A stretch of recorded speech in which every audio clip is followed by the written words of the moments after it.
Welcome to the update. I'm Heidi Tiltons. A drop in the cost of fuel and energy rebates have led to a fall in Australia's monthly inflation rate. The latest data shows consumer prices grew by 2.7% for the year to August. This is down 0.8% on the July figure. But Shadow Treasurer Angus Taylor says Australian families are still hurting. Prices on average have risen by now 10% since Labor came to power. It's 10% more for the average Australian household, but for working families, the cost of living has gone up now by over 18%. Anthony Albanese is refusing to confirm suggestions he's looking at changes to negative gearing if he wins the next election. There are reports Labor is considering winding back the tax concession, with Treasury asked to model changes, but the Prime Minister insists he's focused on other policies at the moment. From time to time, I'm sure the public service are looking at policy ideas. That's because we value them.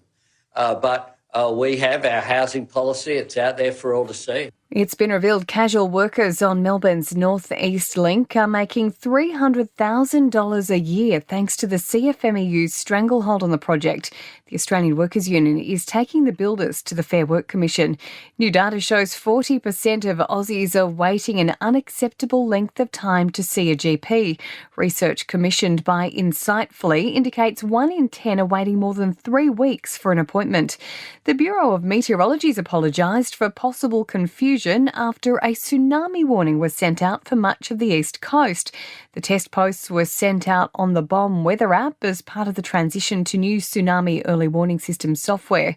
Several bullets have been fired into one of Kamala Harris's campaign offices in Arizona. Thankfully, no one was inside at the time.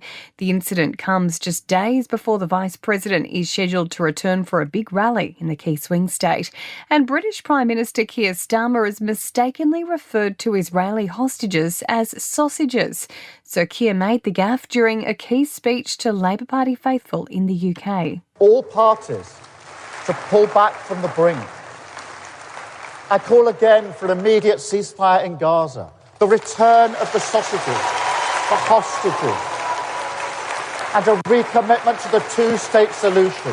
This latest stumble comes as Sir Keir's popularity continues to slide, barely 100 days since he became leader. Sport and entertainment are next.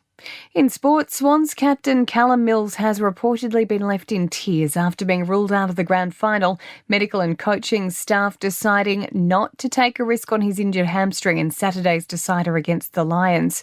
With no Victorian teams in the AFL grand final, locals are rallying behind the Melbourne Storm.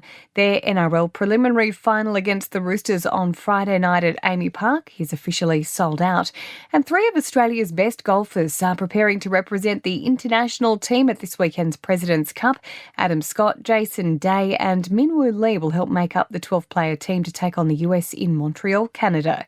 In entertainment news, Katy Perry has touched down in Australia ahead of her performance at the AFL Grand Final. The superstar has also announced she's bringing the Lifetimes tour to Australia next June, with dates yet to be revealed. The sale of J-Lo and Ben Affleck's marital mansion has hit a hurdle as they mediate their divorce. The couple had accepted a $64 million offer on the sprawling Beverly Hills home, but the buyers have now pulled out following a death in the family. And Johnny Depp is apparently focusing on reinventing his image after transforming his teeth. The Hollywood star reportedly keen to map out a health plan to build up muscle, as well as go under the knife for some nips and tucks.